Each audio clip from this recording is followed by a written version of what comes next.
आज इस video lecture के अंतर्गत हम पढ़ने वाले हैं plant life cycle and alternation of generation कि किस प्रकार से प्लांट में लाइफ साइकिल होती है और प्लांट में किस प्रकार से अल्टरनेशन ऑफ जनरेशन होता है। तो बेटा अभी तक चैनल सब्सक्राइब नहीं किया है तो सब्सक्राइब कर लीजिए बेटा, बेल आइकन प्रेस कर दीजिए और देखिए कि किस तरीके से हम आज आपको बताने वाले alternation of the generation. Video पसंद आए तो लाइक ज़रूर कीजिएगा, कमेंट बॉक्स में कमेंट जरूर दीजिएगा। प्लांट में क्या होते हैं, प्लांट बोथ हैप्लॉइड भी होते हैं बेटा और डिप्लॉइड भी होते हैं। Cells can divided by mitosis. तो प्लांट में मेनली क्या डिवीजन होता है, माइटोटिस डिवीजन होता है। This ability lead to formation of the different plant bodies. तो उससे क्या होता है, माइटोटिस डिवीजन से देखिए अगर 2 एंड सेल होगी या अगर कोई भी सेल यदि 2 एंड सेल है, ठीक है ना, अगर कोई सेल बेटा कैसी है, टू एन सेल है, तो बेटा 2 एन सेल से अगर बनेगा तो उसमें कौन सा डिवीजन हो जाएगा बेटा, मियोसिस डिवीजन हो जाएगा। अगर एन से ही फॉर्मेशन होगा एन का तो बेटा कौन सा होगा, माइटोटिस डिवीजन हो जाएगा। यही बात बताने जा रहे हैं। तो हैप्लॉइड तो क्या होता है, ability to leads to formation of different plant body. Haploid और डिप्लॉइड क्या होता है, हैप्लॉइड डिवीजन भी होता है और डिप्लॉइड डिवीजन भी होता है, हो जाएगा इस प्रकार से। Haploid plant body produces gamete by mitosis.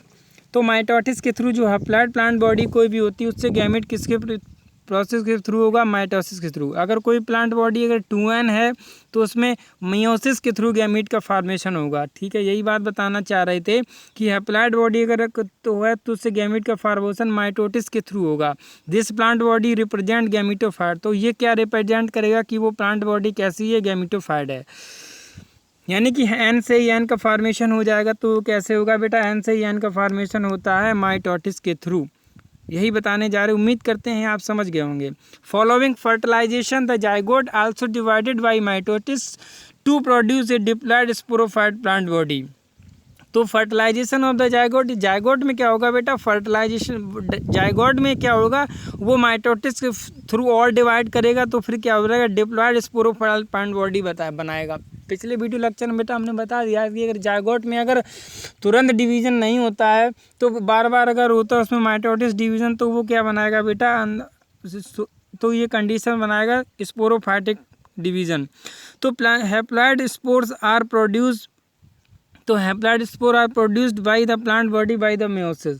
तो मियोसिस के थ्रू बन जाएंगे हैप्लॉइड स्पोर बन जाएंगे किसके, प्लांट बॉडी से, मियोसिस के through. These in turn divide by the mitosis to form haploid plant body once again। तो फिर क्या होगा, यही इस प्रकार से और आगे डिवाइड हो जाएंगे माइटोटिस से, तो क्या बनाएंगे, हैप्लॉइड प्लांट बॉडी फिर से बना देंगे। Thus during life cycle of any sexual reproduction plant body, this alternation of generation between gamete producing haploid gametophyte and spore producing diploid sporophyte।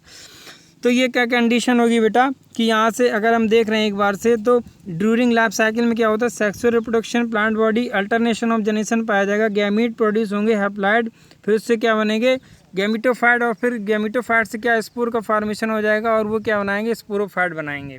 तो यही क्रम लगातार चलता रहता है।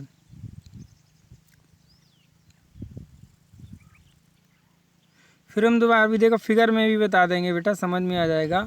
हाउएवर लेकिन फिर भी क्या होता है कि plant body different plant group as well as individuals representing them differ in following pattern. कुछ में अलग प्रकार से पैटर्न कैसे होता है, जो स्पोरोफाइट होते हैं बेटा, स्पोरोफाइट क्या होते हैं, स्पोरोफाइटिक जनरेशन में represent only by the one cell zygote. Zygote होता है, वन सेल जाइगोट का फॉर्मेशन होता है। There are no free living sporophyte, उसमें कोई भी फ्री लिविंग स्पोरोफाइट नहीं होता। Meiosis in the zygote result in the formation of the haploid spore. तो जाइगोट में क्या होगा, मियोसिस होगा, उसके बाद क्या बनेगा, हैप्लॉइड स्पोर बनेगा। The haploid spores divide mitotically divide होगा। Haploid spore form the gametophyte. Haploid spore से क्या बनेगा, गैमेटोफाइट बनेगा। तो ये डोमिनेंट स्टेज हो जाएगी, फोटोसिंथेटिक फेज हो जाएगी इन सच ए प्लांट। फ्री लिविंग गैमेटोफाइट जिसमें पाया जाएगा उसको क्या बोलते हैं, हैप्लॉन्टिक कंडीशन बोलते हैं, हैप्लॉन्टिक लाइफ साइकिल बोलते हैं। मैनी एल्गी सच एज बॉलवर्क, spirogyra and some species of Chlamydomonas. तो जो क्लैमाडोमोनास हैं, बॉलवर्क्स हैं, स्पाइरोगारा, इन सभी में क्या पाया जाएगा, हैप्लॉन्टिक टाइप की लाइफ साइकिल पाई जाएगी। कैसी लाइफ साइकिल पाई जाएगी, हैप्लैंटिक टाइप की लाइफ साइकिल पाई जाएगी। देखते हैं फिगर नंबर 1 में हैप्लैंटिक लाइफ साइकिल के बारे में बताया गया है, बहुत अच्छे तरीके से समझाया गया है हैप्लैंटिक लाइफ साइकिल। ये देखिए जायगोट है, इसमें मियोसिस होगा, स्पोर बनेंगे, स्पोर से गैमेटोफाइटिक कंडीशन होगी, फिर गैमेटोजेनेसिस के थ्रू सिंगेमी हो जाएगी, यहाँ से फिर जायगोट का फॉर्मेशन हो जाएगा। तो ये कंडीशन क्या हो जाती है बेटा, हैप्लैंटिक कंडीशन हो जाएगी। इसमें पाएगी वॉल्वॉक्स में, स्पायरोगोरा में और कुछ क्लैमाइडोमोनास होते हैं। तो क्लैमाइडोमोनास, वॉल्वॉक्स और स्पायरोगोरा में हैप्लैंटिक कंडीशन पाई जाती है। ऑन द अदर हैंड, अगर दूसरी तरफ हम क्या देखते हैं, on the other hand in this type of where in diploid sporophyte dominant, sporophyte condition क्या होती है, डोमिनेंट होती है, फोटोसिंथेटिक होती है और इंडिपेंडेंट फेज ऑफ प्लांट, और ये इंडिपेंडेंट फेज होता है गैमेटोफाइट का।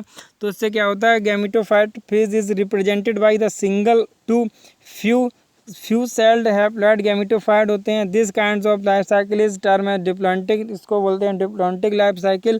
एन एल्गी जो कि फ्यूकस स्पीसीज होती है represent the this pattern in addition to all seed bearing plant gymnosperm and angiosperm this pattern को फॉलो करते हैं। कौन, जिम्नोस्पर्म और angiosperm with some variety where in the gametophyte phase with few multi cells. तो जो gametophytic phase होता है this is a few to multi celled. अब हम बात करते हैं कि इसमें किस प्रकार का स्पोरोफाइट क्या होता है। स्पोरोफाइट बेटा डोमिनेंट होता है, फोटोसिंथेटिक फेज करता है, फोटोसिंथेटिक इस प्लांट में। फिर गैमेटोफाइटिक फेज क्या होता है, single a few celled haploid gametophyte बनेंगे। दिस काइंड लाइफ साइकिल इसको डिप्लॉन्टिक बोलेंगे। तो डिप्लॉन्टिक लाइफ साइकिल में स्पोरोफाइट क्या होता है बेटा, डोमिनेंट फेज होता है, जैसे कि एल्गा फिक्कस स्पीसीज हो जाएंगी रिप्रेजेंट पैटर्न। और फिर क्या बोलते हैं, जिम्नोस्पर्म और एंजियोस्पर्म होते हैं, वो इसी डिप्लॉन्टिक लाइफ साइकिल को शो करेंगे। और हैप्लैंटिक को कौन कौन सो, क्लैमाइडोमोनास, वॉल्वॉक्स और स्पायरोगोरा। फिर हम बात करते हैं कुछ ब्रायोफाइट्स। देखिए ये यहाँ पे दिया गया है इस फिगर में, इसमें तो डोमिनेंट क्या हो जाएगी, इस प्रकार देखिए स्पोरोफाइट क्या होते हैं, डिप्लॉन्टिक स्टेज ज़्यादा होती है और ये देखिए स्टेजेस में ये कम हो जाती है। ऑन द अदर हैंड अगर हम दूसरी तरफ बात करें तो ब्रायोफाइटा एंड टेरिडोफाइटा क्या होते हैं, हैप्लोडिप्लॉन्टिक लाइफ साइकिल शो करते हैं। ठीक है, हैप्लैंटिक लाइफ साइकिल किस में होगी, सबसे पहले बताया था हैप्लैंटिक क्लैमाइडोमोनास स्पायरोगारा में होगी।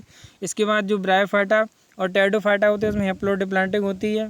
ब्रायोफाइटा और टेरिडोफाइटा क्या शो करेंगे, हैप्लोडिप्लॉन्टिक लाइफ साइकिल शो करेंगे। तो इसमें क्या होती है, हैप्लोडिप्लॉन्टिक में क्या होता है, both phase are multi cellular, दोनों फेज कैसे होते हैं, मल्टी शेलुलर होते हैं, have different their dominant phase.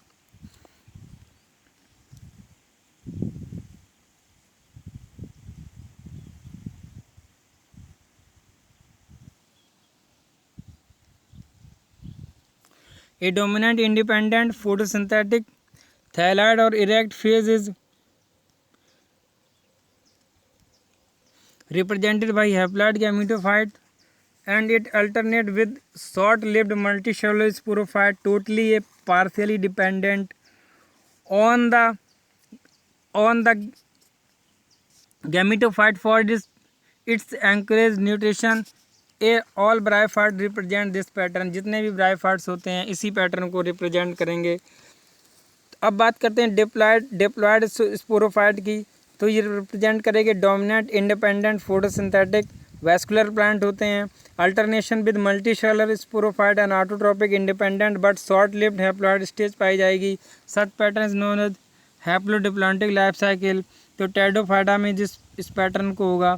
अब एक्टोकार्पस पॉलीसाइफोनिया जो कैल्प होते हैं इनमें हैप्लोडिप्लॉन्टिक लाइफ साइकिल पाई जाती है।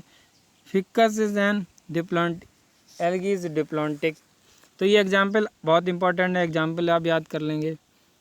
बहुत बहुत धन्यवाद वीडियो देखने के लिए, मिलेंगे नेक्स्ट वीडियो में, तब तक के लिए आप पढ़ते रहिए। जय हिंद, वंदे मातरम।